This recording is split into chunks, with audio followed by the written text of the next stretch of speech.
Welcome to Buzz TV. I'm your host, Wes Benwick. Joining me today is the one and only Kurtis Loftus. How are you?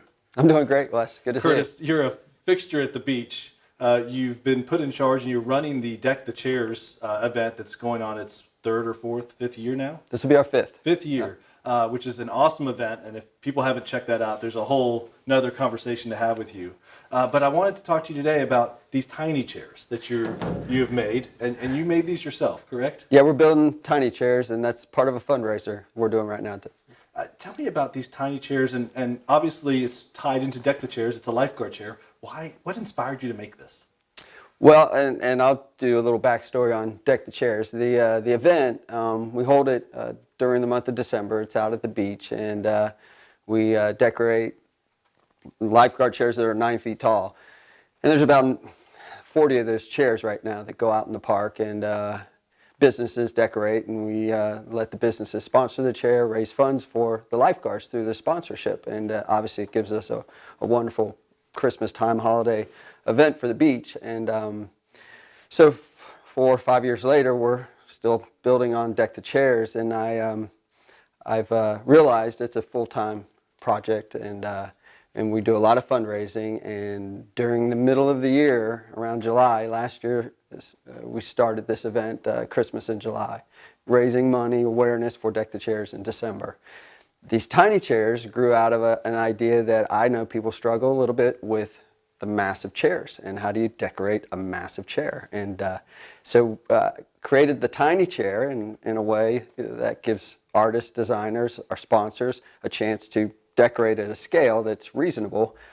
Then we've got hopefully about 20 of these tiny chairs that we're going to get decorated and put on exhibit in July, and then 3 of those chairs will scale up big for Deck the Chairs.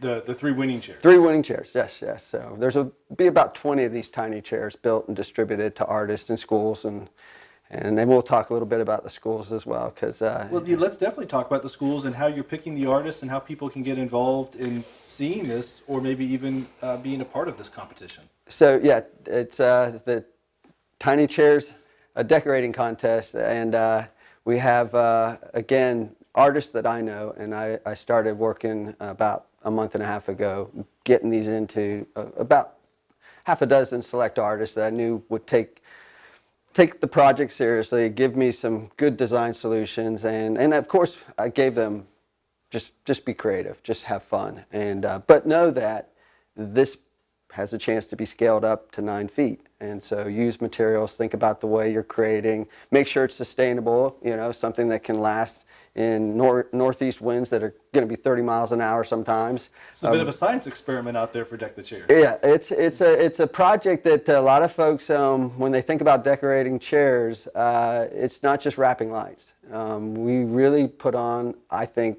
one of the coolest little art exhibits, public displays that happens in Northeast Florida. So, as I've grown with the event and learned more about how to build, decorate, and work with people that know how to build, decorate, I'm going to try to share that with other artists. And some of the artists are kids. A lot of them are kids now, and that's the cool thing. We get to sit and work with school programs, and we have about 3 right now that are working on tiny chairs that are going to be hopefully picked and scaled up. Are these individual students, or is this a whole class? It's a class, yeah. So like San Mateo will be working with, I'm working to get one into Beaches Episcopal School. They're one of our favorites. Beaches Episcopal School jumped into Deck the Chairs 2 years ago. This will be their 3rd year. And those kids are 10-year-old kids, 11-year-old kids working in a classroom environment.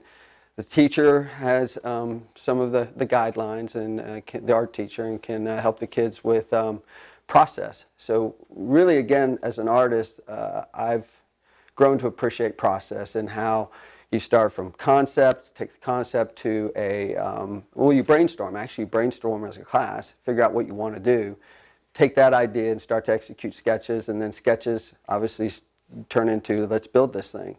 And so process for children, it follows along with the makers movement, and people are bringing that into curriculums now and encouraging kids to learn process that way, because you don't really fail. I mean, you have problems that come along, but you solve problems, and then together you figure out, okay, we can build this thing, and then by the end of the day, you have something that's sitting out in a park for like 6 weeks, 5 weeks, and it's just wonderful to see. So It really is wonderful what you're doing. How can people learn more about tiny chairs, when this contest will take place, and Deck the Chairs overall?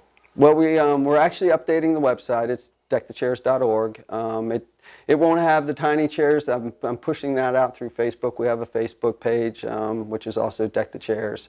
This is a July event, and we're still actually confirming.